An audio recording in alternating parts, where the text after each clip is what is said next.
But here, when you go out to the street, you always see like children 6 years old, 7 years old, 8, like children of all ages, and they're just like on the streets. Sometimes they're not even with their parents, and sometimes they are, and they're just asking for money. And it's something that's really hard to see. And like at some point, you kind of get used to it, which I don't think is good for anyone. Just to getting used to children begging on the streets. And it's something that happens in a lot of countries, especially in Colombia.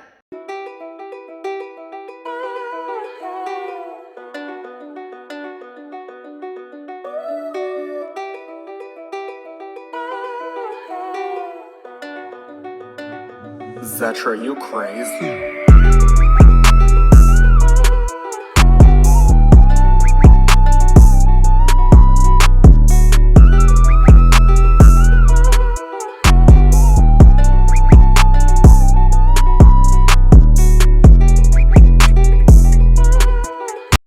My name is Daniela Angel. I'm from Colombia, but I lived in Canada for like 6 or 7 years, so I'm also Canadian. Well, great to have you here. What are your expectations for this program? I guess I just want to learn more about how like people can make a difference and how it works in the real world, like the UN, how like someone can just make a difference and how a whole country works, and then how people like interact. And what do you think you can take from this program to help the world? And how would you like to help the world? I would just like to know about like issues that are going on right now and what like normal people can do to help. So just like be informed. I think that's like a key aspect. And I just want to take like how like I don't know. I was hoping it kind of helped me know what I want to do. Like maybe if I want to study like journalism, maybe it'll help me see something. I don't know. Yeah, I understand. So, what was the purpose of participating at Wyman, and what kind of attracted you to participating?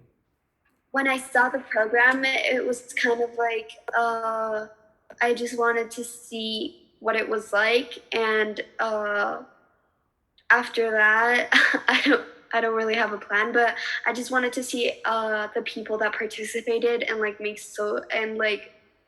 make connections with the people that are in the program. That I think is very important because there's like a lot of diversity. So there's people from the US, people from Colombia, people from the Gambia, and I don't know what other countries, but I think it's a really diverse environment, and I just wanted to be a part of it. Great. So, if you could solve one tragedy or issue that is most important to you, what would it be, and how would you go about resolving the issue? Just one.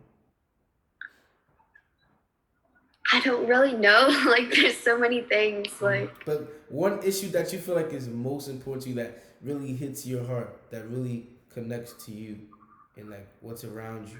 If there was one tragedy or issue you could focus on, what would it be, and how would you go about resolving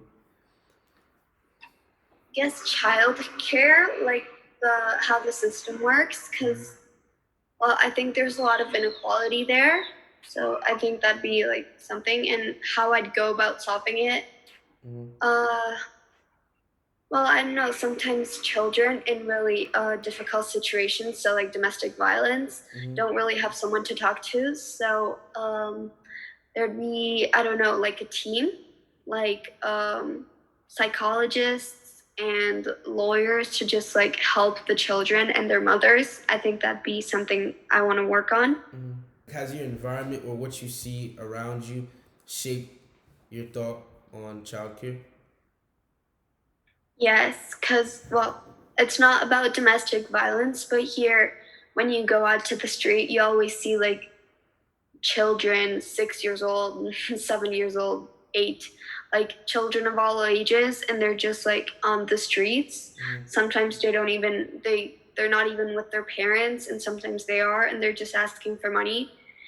And it's something that's really hard to see, and like at some point you kind of get used to it, which Mm-hmm. I don't think is good for anyone, just to Yeah. getting used to children begging on the streets. Mm-hmm. And it's something that happens in a lot of countries, especially in Colombia. And I think it's just like seeing that all the time, it's hard. Mm-hmm. So seeing children suffering in the streets around you triggers a response for you to want to make change and help those children and help those people in need. Yes, Mhm. I And think also, so. you seeing it every day also desensitizes the issue in a way where it's like you see it so much, it's kind of like you just get used to it, and it's not as big of an issue as when you first saw it. Exactly, because I think most of the people here, they don't they don't even realize like it's happening. It's just Mm-hmm. something that's really normal. Mm-hmm. And so that was something that was kind of happening to me. And then I went to Canada, and when I came back, it was just like an overload of everything that I saw on the streets, and it was just so shocking. And I think most people don't really see it if they're not taking out of that environment. Yeah, I understand. And was there an environmental or cultural change from Colombia when you went from Colombia to Canada? Like, what was the difference? Did you see as much child poverty and suffering as you did in Colombia as in Canada, or was it about the same? No, there's a lot more in Colombia. Like in Canada, there's like a better system to help children. And I think I never saw a child on the streets. Mm-hmm. And I think here it's very common, especially in this situation, because there's like Venezuelan immigrants like all the time, Mm-hmm. because the situation there is also not that good. Mm-hmm. So I think it's a really big change, like the change between the inequality we see here, like rich people versus poor people. It's gigantic. Versus in Canada, well, it's less big. I mean, there are rich people and there are people that are not that well off, but But it's you could not see that a big. middle Like class. everyone has enough to eat and Mm-hmm. enough to live on a daily basis. Mm-hmm. Zetra, you crazy?